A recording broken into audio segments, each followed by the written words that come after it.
Harvard is going to court against the U.S. government. And it's not over politics or free speech, it's about $2 billion in frozen federal research funding. The Trump administration has decided to cut Harvard's access to a massive amount of public money. According to the university, this decision will severely disrupt critical research into diseases like pediatric cancer, Alzheimer's, and Parkinson's. In a public letter, Harvard President Alan Garber warned that the consequences would be severe and long-lasting. The university's lawsuit accuses the government of using funding as leverage to force political compliance, particularly in response to the administration's demands related to anti-Semitism and diversity programs. But Trump's position is clear. He claims elite universities have failed to protect Jewish students during last year's pro-Palestinian protests. And he argues that federal aid should no longer support institutions promoting what he calls politically inspired disease. The White House has justified the freeze by claiming Harvard failed to meet civil rights and intellectual standards.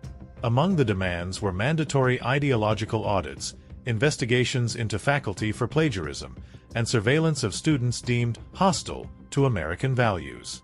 In response, Harvard has pushed back, calling this a direct attack on academic freedom. The university argues there is no rational link between fighting anti-Semitism and freezing funds for life-saving scientific work.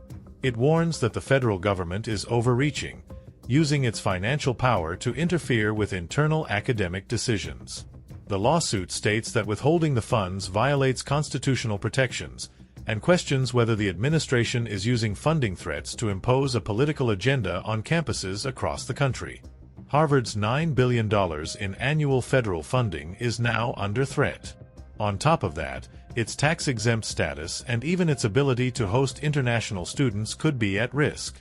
This isn't just about Harvard. Other Ivy League schools like Cornell and Brown have also faced similar cuts. Some, like Columbia, have complied with government demands to avoid losing hundreds of millions in funding. This new battle raises a bigger question. Is this a crackdown on elite liberal institutions or a legitimate attempt to ensure accountability for taxpayer dollars? If you enjoyed this video, give it a like and subscribe to our channel for more videos like this. See you next time.